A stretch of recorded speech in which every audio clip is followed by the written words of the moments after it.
बच्चों आज के इस वीडियो में हम देखने वाले प्रश्नमाला 4.3 के जो सवाल है। तो बच्चों देखिए पहला सवाल हमें क्या कह रहा है कि दो चरों वाले निम्नलिखित रैखिक समीकरणों में से प्रत्येक का आलेख खींचिए। अच्छा, सवाल कह रहा है x + y = 4।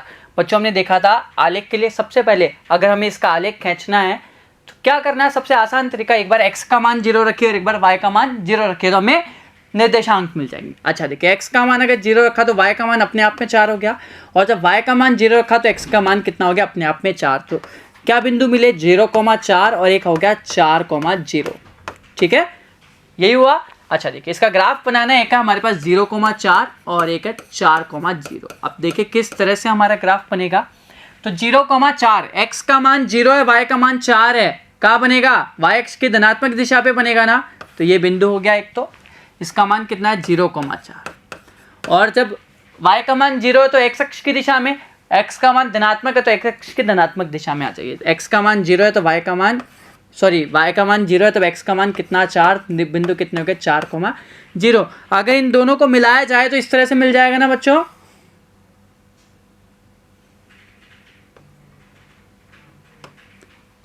अगला देखिए बच्चों क्या कह रहा है कि दो चर वाले निम्नलिखित रैखिक समीकरणों में से प्रत्येक का आलेख हमें खींचना है। अब देखिए x - y = 2। क्या करें, एक बार x = 0 रखिए तो माइनस y बराबर कितना हो गया 2। हमारे पास आ गया x = 0 रखने पर माइनस y = 2, तो y का मान कितना हो गया -2 हो गया ना। तो x = 0 रखने पर y का मान -2, और अगर हमने y का मान 0 रख दिया तो y 0 हो गया तो x बराबर कितना हो गया, सीधा सा 2। तो y 0 हो गया तो x का मान कितना हो गया 2। तो एक हो गया 0,-2, एक हो गया 2,0। ठीक है, तो 0,-2, 2,0 कैसे दर्शाएंगे बच्चों। x का मान 0, y का मान -2, y अक्ष की ऋणात्मक दिशा, ये हो गया। अब x का मान 2, y का मान 0, x अक्ष की धनात्मक दिशा, ये आ गया। और इसको मिलाती हुई एक रेखा खींच दीजिए इस तरह से।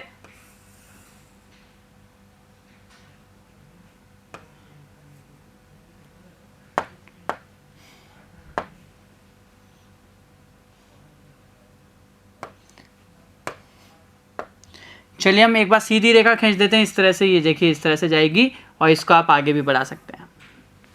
ठीक है, अच्छा बच्चों देखो इस बिंदु के निर्देशांक है 2,0 और इसके निर्देशांक है 0,-2। ये इसका ग्राफ पेपर पे सरल रेखा ड्रॉ कर दी। आगे देखिए क्या कह रहा है, y = 3x। हमें इसका आलेख खींचना बच्चों।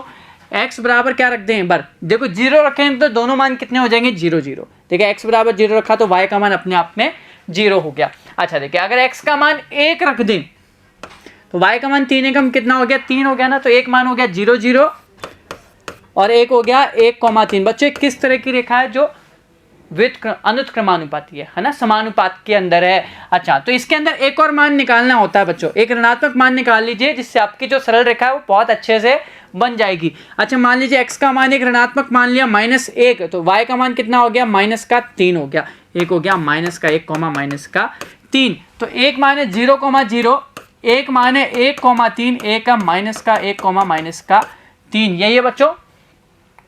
ठीक है, अच्छा देखिए बच्चों देखो x का मान 0 तो y का मान 0, यही बिंदु है।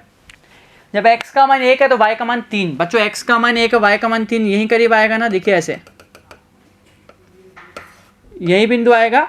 और जब x का मान कितना दे रखा है -1 तो y का मान -3, x का मान -1 और y का मान -3 करीब, ये देखिए ये बिंदु आएगा। आप यहाँ ले सकते हैं इस बिंदु को, ये आ गया यहाँ बिंदु, ये रहा। इसे मिलाती भी एक सरल रेखा अगर हम खींचें तो किस तरह से जाएगी, देखिए इस तरह से जाएगी। ठीक है ना, आ गया, ये सरल रेखा हो गई। अच्छा बिंदुओं के अगर नाम दें हम यहाँ पर, तो इस बिंदु का नाम कितना है बच्चों 1,3। ये कौन सा है 0, 0, इसके निर्देशांक -1, -3। ठीक है, आगे देखिए बच्चों इसी का चौथा कह रहा है, क्या कह रहा है हमें 3 = 2x + y। हमें इसका क्या बनाना है, ग्राफ बनाना है। ठीक है, अच्छा बच्चों देखो दो मान निकालने हैं तो एक बार x = 0 रख देते हैं और एक बार y = 0 रख देंगे। देखो x = 0 रखा तो 3 बराबर कितना हो गया y के, तो y का मान 3 आ गया जब x = 0 है। लेकिन अगर हम y = 0 रख दें, y का मान 0 रख दें तो 2x बराबर कितना हो गया 3 के, तो x बराबर कितना हो गया 3/2, या इसको कह सकते हैं 1.5 हो गया। तो एक बिंदु हो गया 0,3 और एक हो गया 1.5,0। तो देखो 0,3 और 1.5,0 को किस तरह से दर्शाएंगे। देखिए x का मान 0, y का मान 3, y की धनात्मक दिशा, ये बिंदु हो गया अपना। देखिए ये बिंदु हो गया। दूसरा मान कह रहा है 1.5,0, x का मान 1.5, y का मान 0, इसी अक्ष पे होगा और दोनों का मध्य बिंदु हो जाएगा ना बच्चों 1.5, तो ये बिंदु हो गया। अच्छा कैसे खींचेंगे, मिलाते हुए खींच दीजिए सीधा।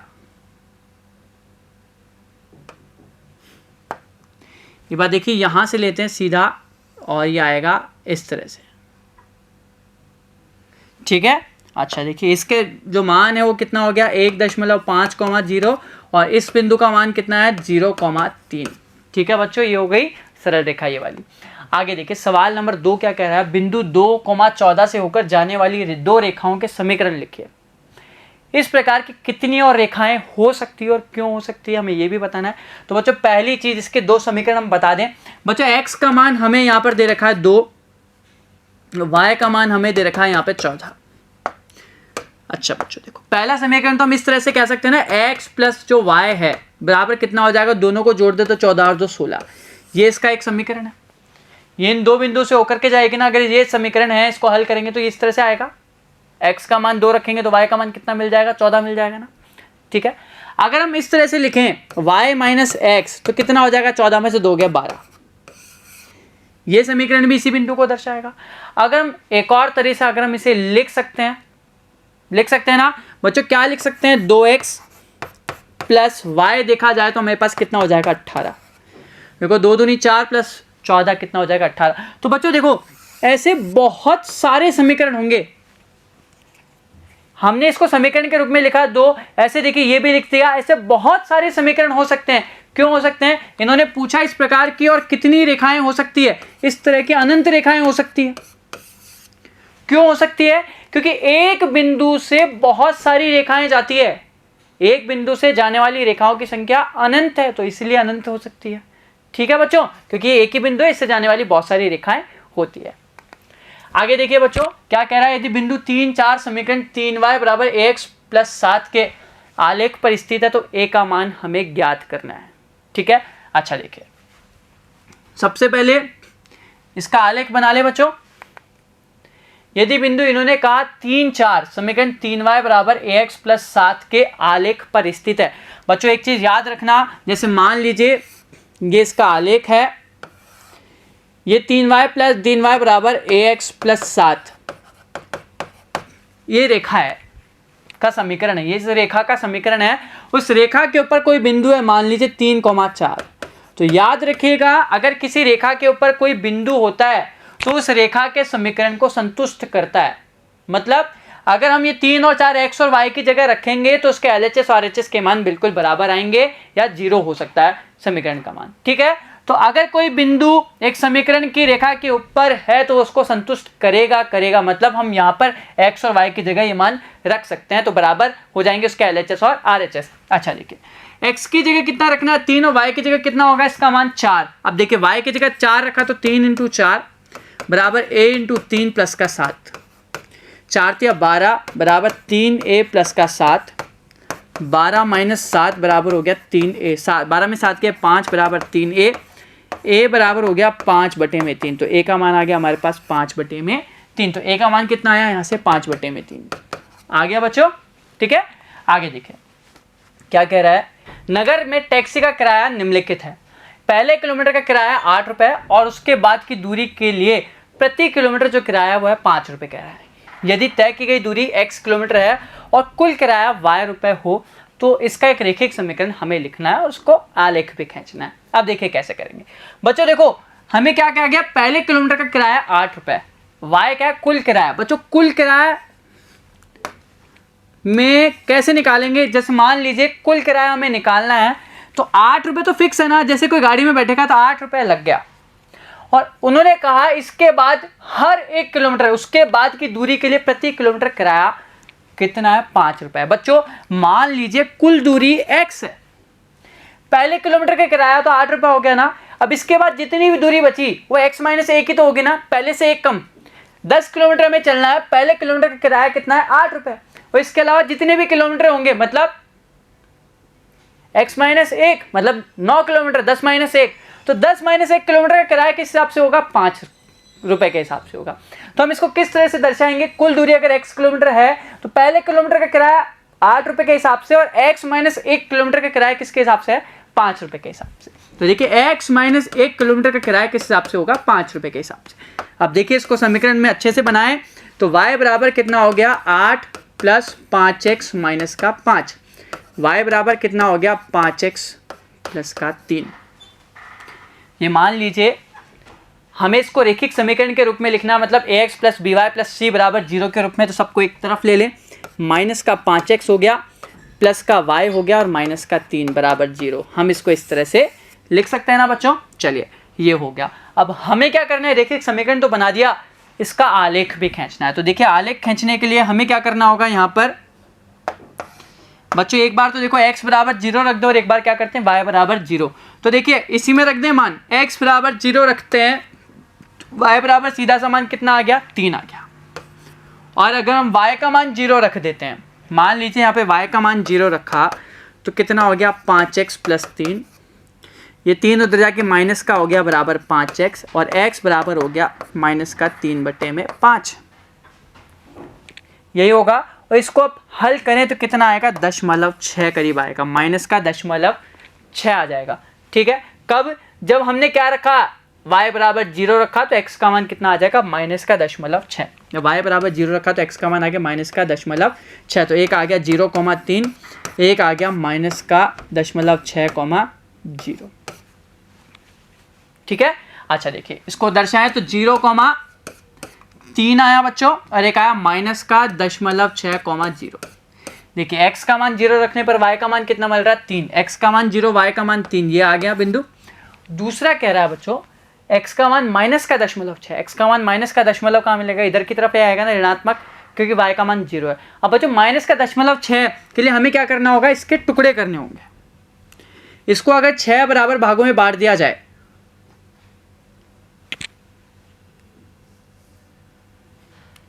बच्चों इसको 10 बराबर भागों में बांट दिया जाए तो करीब छठा हिस्सा, ये इसका मिड पॉइंट है, और इसके ठीक आगे वाला हिस्सा ही तो दशमलव किसको दर्शाएगा, -6, करीब माइनस का 0.6 को ये पॉइंट दर्शाएगा, ये वाला करीब। आपके पास ग्राफ कॉपी के 10 हिस्से बराबर कीजिएगा, उसके बाद जब आप मिलाएंगे तो इस तरह से मिलता हुआ जाएगा, सीधी लाइन।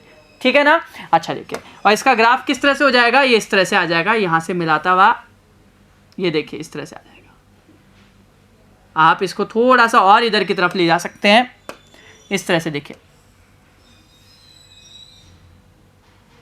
तो ये जो बिंदु है ऊपर वाला, ये आपका है 0,3 है, और ये कितना है, माइनस का 0.6,0। ये इस तरह से इसका ग्राफ हो गया। ठीक है, आगे देखिए बच्चों क्या कह रहा है, निम्नलिखित आलेखों में से प्रत्येक आलेख के लिए दिए गए विकल्पों में से सही समीकरण का हमें चयन करना है।